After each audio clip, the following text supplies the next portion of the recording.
Assalamualaikum warahmatullahi wabarakatuh. Saya Melinda Nur Fatimah dengan NIM G41232000 golongan D MIK angkatan 2023. Di sini saya akan menjelaskan hasil belajar saya mengenai sistem dan kebijakan penanggulangan bencana nasional di Indonesia. Latar belakang. Indonesia merupakan negara yang memiliki tingkat kerawanan bencana cukup tinggi karena kondisi geografis, geologis, dan iklimnya. Berbagai jenis bencana seperti gempa bumi, tsunami, banjir, tanah longsor, dan letusan gunung berapi sering terjadi di berbagai wilayah di Indonesia. Oleh karena itu, pemerintah membentuk sistem penanggulangan bencana yang terencana, terpadu, dan menyeluruh untuk melindungi masyarakat serta mengurangi risiko bencana. Lalu, menurut Undang-Undang Nomor 24 Tahun 2007 tentang Penanggulangan Bencana, bencana merupakan peristiwa atau rangkaian peristiwa yang mengancam, mengganggu kehidupan, serta penghidupan masyarakat yang disebabkan oleh faktor alam, non-alam, maupun manusia sehingga menimbulkan korban jiwa, kerusakan, kerugian harta benda, dan dampak psikologis. Bencana alam adalah bencana yang diakibatkan oleh peristiwa atau serangkaian peristiwa yang disebabkan oleh alam antara lain seperti gempa bumi, tsunami, gunung meletus, banjir, kekeringan, angin topan, dan tanah longsor. Gempa bumi merupakan getaran tanah yang bisa merusak bangunan. Banjir, air yang mengenang di area permukaan. Kebakaran, api yang menyebar dan membakar area, dan angin puting beliung, angin kencang yang bisa merusak bangunan. Lalu ada bencana non-alam. Bencana non-alam adalah bencana yang diakibatkan oleh peristiwa atau rangkaian peristiwa non-alam antara lain berupa gagal teknologi, gagal modernisasi, epidemi, dan wabah penyakit. Wabah penyakit seperti yang COVID-19 tahun 2020 kemarin, lalu kegagalan teknologi dan kegagalan modernisasi. Lalu ada bencana sosial. Bencana sosial adalah bencana yang diakibatkan oleh peristiwa atau serangkaian peristiwa yang diakibatkan oleh manusia yang meliputi konflik sosial antar kelompok atau antar komunitas masyarakat dan teror. Contohnya ya konflik sosial, terus kerusuhan masyarakat, kayak tawuran, itu termasuk bencana sosial.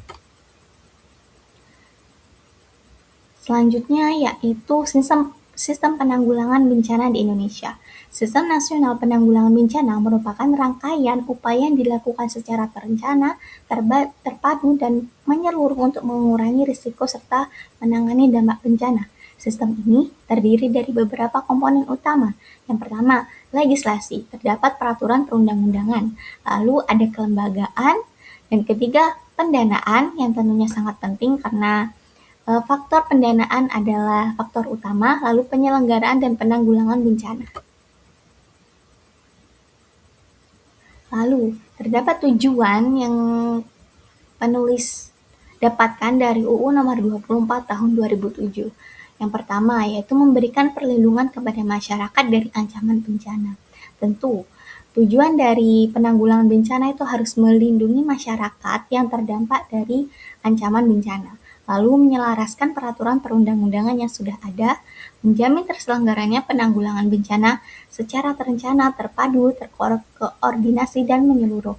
Lalu menghargai budaya lokal, dan kelima, membangun partisipasi dan kemitraan publik serta swasta, keenam, mendorong semangat gotong royong, kesetiakawanan, dan kedermawanan, dan yang ketujuh, menciptakan perdamaian dalam kehidupan bermasyarakat, berbangsa, dan bernegara.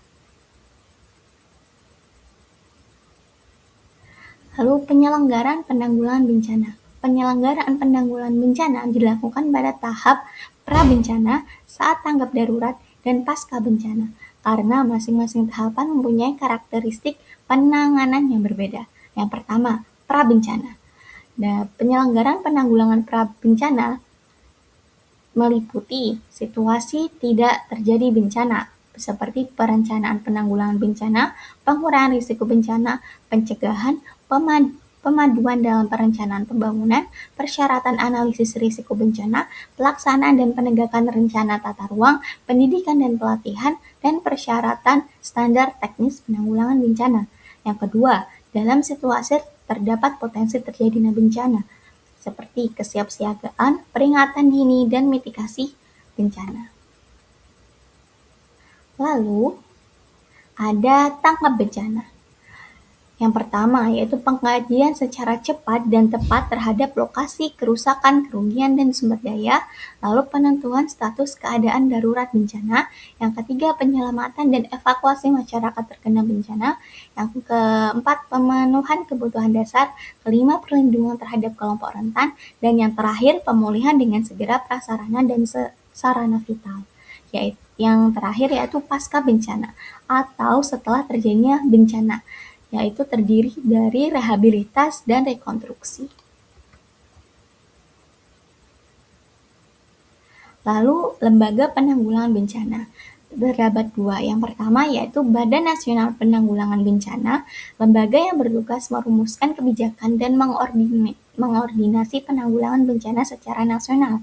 Yang kedua yaitu Badan Penanggulangan Bencana Daerah, lembaga yang bertugas menangani penanggulangan bencana di tingkat provinsi dan kabupaten atau kota. Lalu, kebijakan apa saja sih yang menaungi bencana? Yang pertama, ada Undang-Undang Nomor 24 Tahun 2007 tentang penanggulangan bencana. Yang kedua, Peraturan Presiden Nomor 8 Tahun 2008 tentang BNPB. Dan yang ketiga, Peraturan Pemerintah Nomor 21 Tahun 2008 tentang penyelenggaraan penanggulangan bencana. Dan yang keempat, Peraturan Pemerintah Nomor 22 Tahun 2008 tentang pendanaan bencana. Dan yang kelima, Peraturan Pemerintah Nomor 23 Tahun 2008 tentang peran lembaga internasional.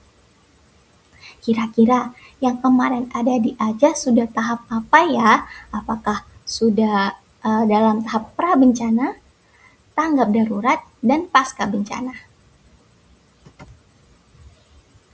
Dan jawabannya adalah pasca bencana. Sekarang di Aceh sedang pada tahap rehabilitasi dan rekonstruksi bangunan-bangunan yang terdapat di sana.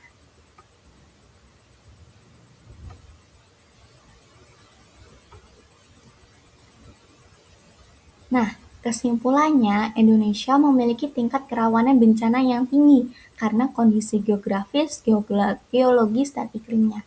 Oleh karena itu, pemerintah menetapkan sistem penanggulangan bencana yang terencana dan terpadu melalui Undang-Undang Nomor 24 Tahun 2007 tentang penanggulangan bencana. Penanggulangan bencana dilakukan pada tahap pra-bencana, saat tanggap darurat, dan pasca bencana, serta dikoordinasikan oleh Badan Nasional Penanggulangan Bencana atau BNPB dan Badan Penanggulangan Bencana Daerah atau BPBD untuk melindungi masyarakat dan mengurangi risiko bencana. Sekian dari presentasi saya. Wassalamualaikum warahmatullahi wabarakatuh.